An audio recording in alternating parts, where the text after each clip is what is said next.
parle des troubles en Asie, il a raison, il pourrait dire en Afrique aussi. Et à chaque fois, comme l'a très bien expliqué Huntington, c'est l'islam qui est en cause. On a une guerre de religion et de civilisation partout dans le monde. Voilà, ça c'est une première chose. Deuxièmement, elle se vit avec une particulière intensité en France parce que nous avons tout simplement la communauté musulmane la plus importante d'Europe. Troisièmement, nous avons aujourd'hui des quartiers où c'est pas qu'on ne peut pas rentrer, c'est où l'on n'est plus en France. C'est-à-dire qu'on ne vit plus en France. On vit sous un système juridico-politique et même économique, puisque c'est le trafic de drogue qui est l'adjuvant économique, qui n'est plus la France. Et il y en a des dizaines et des dizaines recensées par l'État et qui ne fait rien. Voilà, ou pas grand-chose en vérité, qui ne fait pas grand-chose. C'est de l'agitation médiatique que fait Darmanin. C'est tout ce qu'il fait, il le sait très bien d'ailleurs. Dire qu'il ne fait rien, je veux continuer. Vous avez des chiffres terribles. Vous avez vu l'analyse de France Stratégie il y a quelques mois. Vous avez vu qu'il y a dans les quartiers des banlieues parisiennes et autres grandes métropoles, nous sommes arrivés en fait à la fin du grand remplacement. Il y a 80% de jeunes entre 0 et 18 ans qui sont issus de l'immigration extra-européenne. 80%, 85%. C'était le mot de Jean-Pierre Chevènement. À Saint-Denis, il y a 185 nations et nationalités. Il n'en manque qu'une seule, la française. Donc ça, c'est dans des dizaines et des dizaines de villes. Et deuxièmement, dans les villes qui étaient épargnées par cette immigration, la Bretagne, la région, Limoges, je dis ça parce que l'analyse de France Stratégie cite ces villes. Là, il y a 20% d'immigrés extra-européens. Donc ça s'étend. Donc il y a effectivement un phénomène de grand remplacement qui est en cours et qui provoque tous les troubles que nous connaissons. Vous savez, Alain Duhamel, on me dit toujours que je ne prends pas, je ne fais pas attention aux gens, etc., que je ne parle que de la France. C'est pas vous qui le dites, hein. Bon. Mais je voulais dire qu'il faut bien comprendre que ce n'est pas seulement le destin de la France qui est en jeu, mais la vie des Français. C'est-à-dire qu'aujourd'hui, dans les quartiers, une jeune femme ne peut pas sortir en robe. Elle se fait insulter, voire tabasser. Aujourd'hui, on peut mourir, un jeune homme peut mourir pour une cigarette refusée ou pour un regard qui n'a pas plu. C'est ça le quotidien de toute une génération, celle de nos enfants et de nos petits-enfants. C'est ça la France que nous allons laisser à nos enfants et nos petits-enfants. Ce thème du grand remplacement, qu'est-ce que vous en pensez, Alain? Non, mais qui ait un flux migratoire important, ça serait idiot de dire le contraire. Bon, qu'on ait pris certaines mesures, oui. Qu'on en ait pris assez, non. Moi, ma réponse, c'est de toute façon, il faudra, au plan européen, d'une part, un contrôle des frontières européennes qui, pour l'instant, est insuffisant. Je dis bien pour l'instant, faute de moyens et faute de décisions. Il a levé les yeux aussi à l'Éric Zemmour lorsque vous parlez d'Europe. Attendez, je voudrais lui répondre quand même. Bon, donc il faudra prendre cette décision-là au plan européen. Il faudrait aussi reprendre la question de l'accord stupide de Dublin qui permet à des immigrés de passer d'un pays à un autre et de finir par s'établir là où ils veulent, ce qui est un système complètement idiot. Surtout en France. Et qui fonctionne malheureusement très bien de son point de vue et très mal d'une autre. Bon, de même, en ce qui concerne l'asile, il faut qu'il y ait une attitude commune des pays européens, que ce soit les mêmes critères partout, autrement. Est-ce qu'on va y arriver? C'est à notre détriment. Mais on peut y arriver. Je vous dis pas on y est, mais je vous dis on n'y est pas. Mais je vous dis, faites confiance à l'Europe.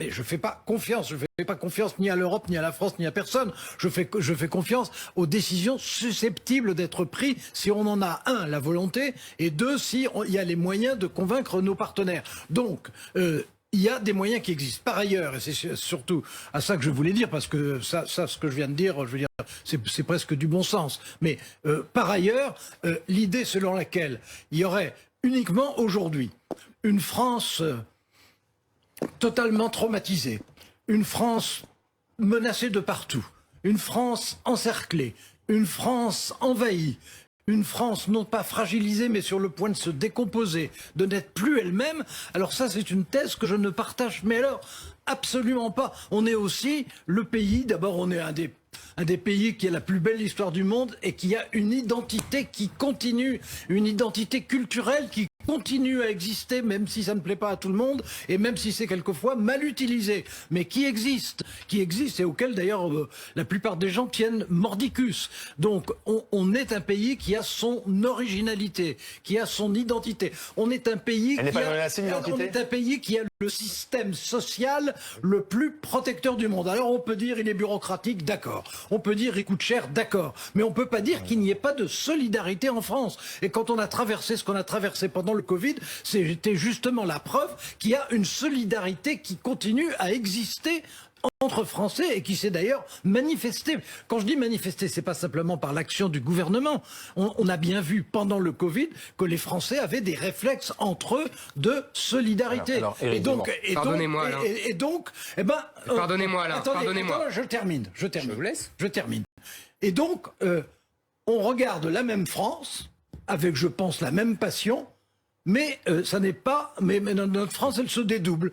Vous avez une France qui est dans votre esprit non seulement tragique, mais sur le point d'être assassinée. Exactement. Oui, mais je ne vous. C'est exactement ça, Alain. Et moi, je pense qu'on est dans une France qui est menacée, dans une France qui est fragilisée, mais dans une France qui dispose encore, Dieu merci, c'est l'espoir face au désespoir.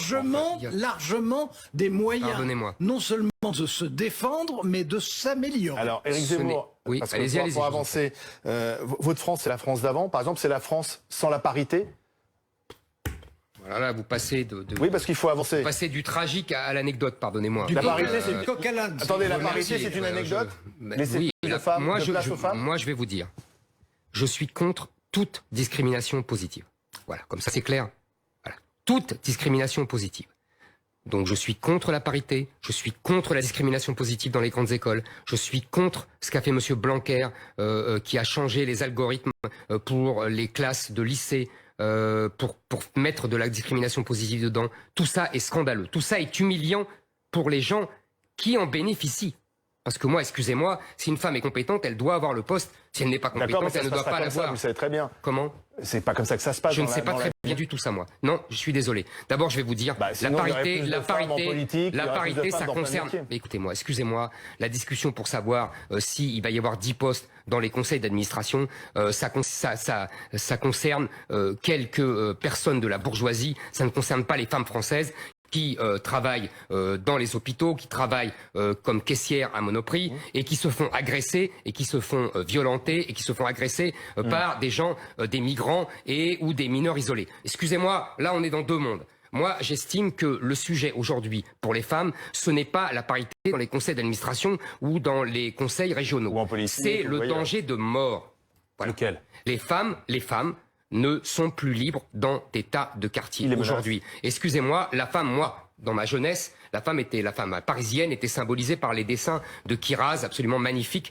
C'était une femme libre, c'était une femme belle, c'était une femme qui savait qu'elle était une femme, contrairement à la théorie du genre d'aujourd'hui. Si vous voulez, nous sommes pris entre deux puritanismes. Entre le puritanisme de la théorie du genre qui nous dit une femme n'est pas une femme, un homme n'est pas un homme, et le puritanisme islamique qui interdit aux femmes de mettre des jupes et de se balader et qui les traite de putes quand elles s'habillent de façon féminine. C'est ça la vie des Français aujourd'hui. C'est pas la parité dans les conseils d'administration. C'est ça la vie des Français. Bon, alors déjà, le conseil d'administration, moi je trouve ça plutôt mieux et je trouve ça surtout plus intéressant. Oui, c'est bien pour 10 personnes, c'est très bien. Elles sont très contentes et c'est très bien pour elles. Mais c'est pas le sujet, pardonnez-moi.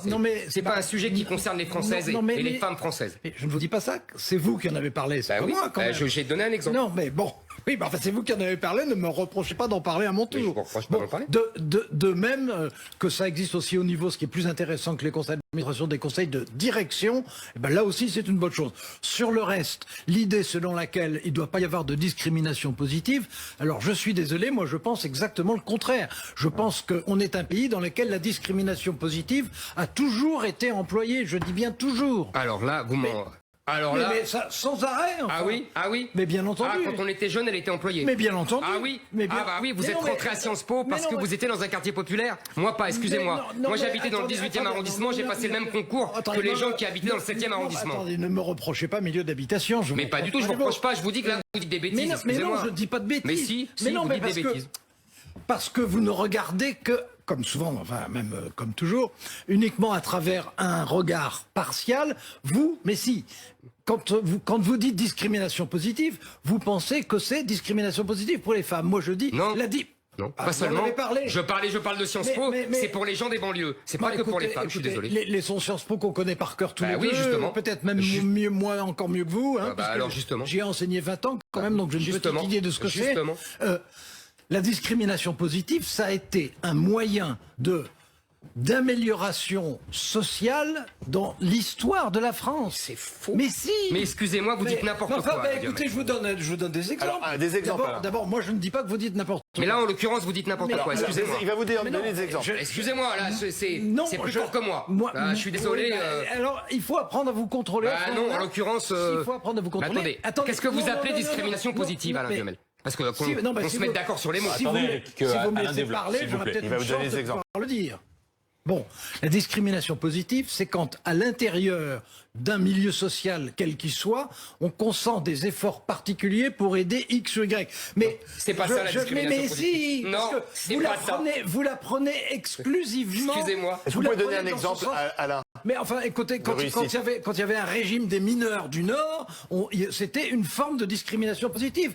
Quand il y avait une aide au cas avec l'aménagement du territoire, comme ça existait sous le gaullisme, par exemple, pour développer telle ou telle région, il y avait discrimination Notamment la positive Bretagne. à partir du moment où, en un lieu, ou bien dans une fraction du corps social, donner une on impulsion. décidait de faire un effort particulier pour X et Y. Et on a fait de la discrimination positive. Mais bien sûr que si. Pardonnez-moi, je peux vous répondre. On a fait ça. Je peux vous répondre. Pardonnez-moi, je peux vous répondre. Par fraction du corps social, on fait de la discrimination positive. Mais enfin, quand on décidait, par exemple, au début de la Troisième République, de donner des bourses à un certain nombre de gens ayant du mérite, etc., c'était de la discrimination positive. Mais non. Bienvenue. Non. Bienvenue. Mais vous avez tellement étendu la notion de discrimination positive qu'elle ne veut plus rien dire. Non, je signale que c'est quelque chose que je ne dis pas depuis aujourd'hui.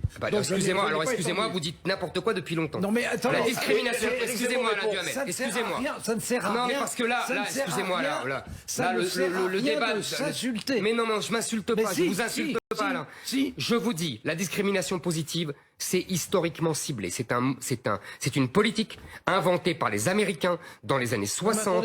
Non mais excusez-moi.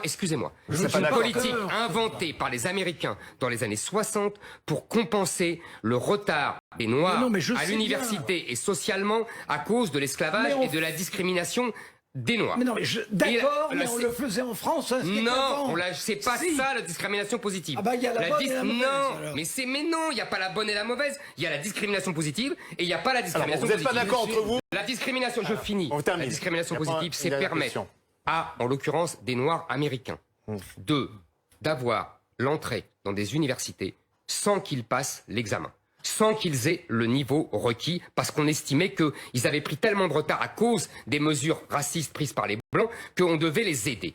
Les Français ont adopté ces mesures dans les années 90-2000, d'abord à Sciences Po et ailleurs. Ça veut dire, on estime que, alors qu'on n'a jamais eu d'esclavage en métropole française, on estime que les gens des banlieues, les immigrés extra-européens, doivent être favorisés. La discrimination positive, c'est ça. C'est ce qu'a fait Sciences Po. Faire rentrer des gens parce qu'ils habitent dans les banlieues et qui ne passent pas le concours. Excusez-moi, c'est pas donner des bourses. Parce que les gens qui avaient des bourses, ils passaient les mêmes examens que les autres. Vous n'êtes pas d'accord. Et on n'est pas d'accord. Il y a la vraie définition. D'accord, mais vous n'êtes pas d'accord. C'est deux désaccords. Non, on ne fait pas des définitions. Attendez, vous savez pas ce que je veux dire. Du moment que c'est ce que dit Éric Zemmour, c'est qu'il a raison. C'est évident. C'est pas la peine. Revenons sur une des déclarations du week-end qui vient de vous, Éric Zemmour, s'il vous plaît, de façon à ce que vous le précisiez. Vous dites aujourd'hui, il faut enlever certains pouvoirs au contre-pouvoir. Justice, médias, notamment. Il ne faut plus de contre-pouvoir. Minorité, vous avez oublié. Et minorité. Et le contre-pouvoir, c'est la démocratie, pourtant. S'il n'y a plus de contre-pouvoir, ça devient la tyrannie. Si vous faites les réponses et les questions, ça va pas être facile. Je peux répondre, Alain? Et Alain allez-y. Et on a 3 minutes. Je compte sur votre métier de radio et de journaliste pour faire le même temps La démocratie, c'est le pouvoir du peuple, par le peuple, pour le peuple. C'est ça la démocratie. C'est la souveraineté populaire.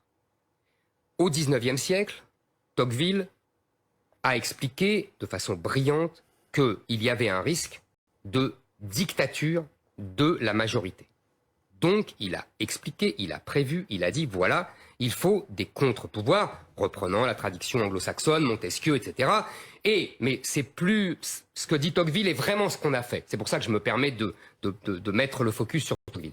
Et Tocqueville dit, voilà, il faut des contre-pouvoirs qui seront les juges, qui seront la décentralisation, il n'appelle pas ça comme ça, mais les collectivités locales, les associations, ce qu'on appelle aujourd'hui les minorités,